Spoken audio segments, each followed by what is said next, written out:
Assalamualaikum warahmatullahi wabarakatuh. Perkenalkan, nama saya Muhammad Dias Faiza dari jurusan Ekonomi Pembangunan.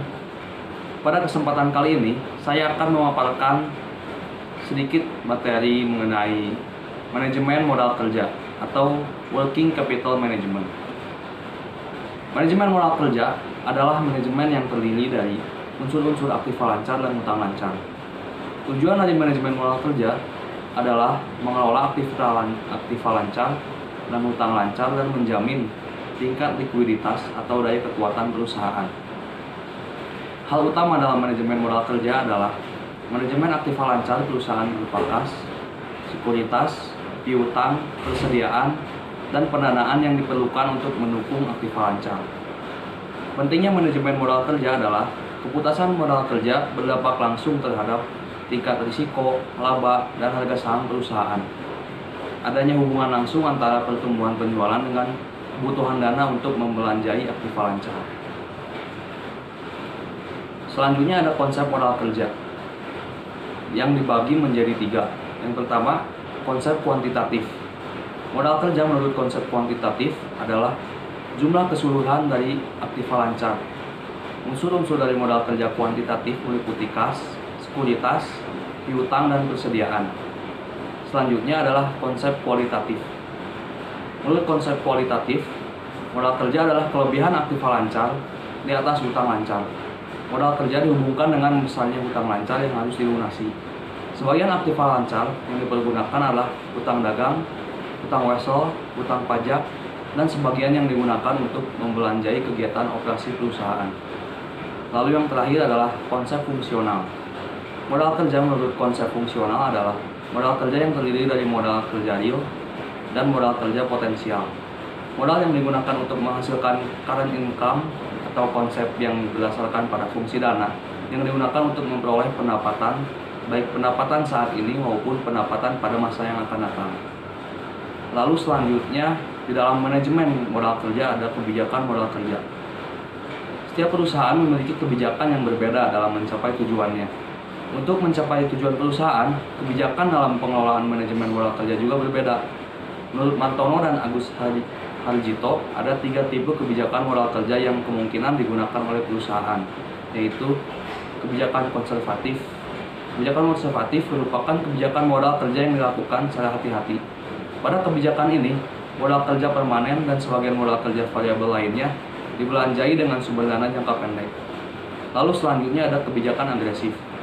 Kebijakan agresif merupakan kebijakan yang sebagian modal kerja permanen dibelanjai dengan sumber dana jangka panjang, sedangkan sebagian modal kerja permanen dan modal kerja variabel dibelanjai dengan sumber dana jangka pendek. Lalu yang terakhir adalah kebijakan moderat, yang merupakan kebijakan yang mencerminkan manajemen modal kerja yang konservatif dan agresif. Kebijakan ini memisahkan secara tegas bahwa kebutuhan modal kerja yang sifatnya tetap dibelanjai dengan sumber modal yang permanen atau saham atau sumber dana yang berjangka panjang atau biasa disebut obligasi. Yang selanjutnya adalah perputaran modal kerja. Salah satu alat ukur untuk menentukan keberhasilan manajemen modal kerja menurut Kasmir adalah diukur dari perputaran modal kerjanya atau working capital turnover. Dengan diketahuinya perputaran modal kerja dalam satu periode, maka akan diketahui seberapa efektif modal kerja suatu perusahaan. Jadi, dapat dikatakan bahwa perputaran modal kerja atau working capital turnover merupakan salah satu rasio untuk mengukur atau menilai keefektifannya modal kerja perusahaan selama periode tertentu. Artinya, seberapa banyak modal kerja berputar selama suatu periode atau dalam beberapa periode. Untuk mengukur perputaran modal kerja adalah dengan cara membandingkan antara penjualan dengan modal kerja atau dengan modal kerja rata-rata. Penjualan yang akan dibandingkan adalah penjualan bersih atau net sales dalam suatu periode.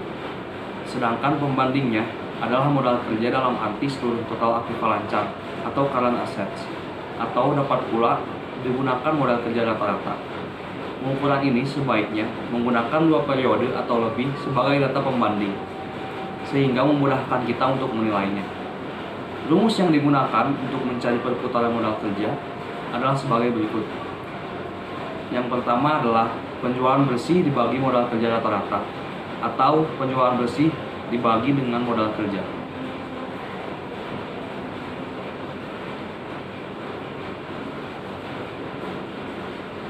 Lalu selanjutnya penentuan jumlah modal kerja. Besar kebutuhan modal kerja untuk suatu periode perlu dihitung oleh manajer keuangan. Tujuannya agar jangan sampai terjadi kekurangan atau kelebihan modal kerja yang tidak perlu. Lebih dari itu, dengan diketahuinya besarnya kebutuhan modal kerja memudahkan manajer keuangan untuk menjalankan kegiatannya. Meskipun dalam praktiknya seringkali perhitungan yang dilakukan tidak tepat mengingat berubahnya berbagai kondisi dan situasi baik di dalam maupun di luar perusahaan. Salah satu yang menyebabkan perubahan tersebut adalah adanya perubahan penjualan.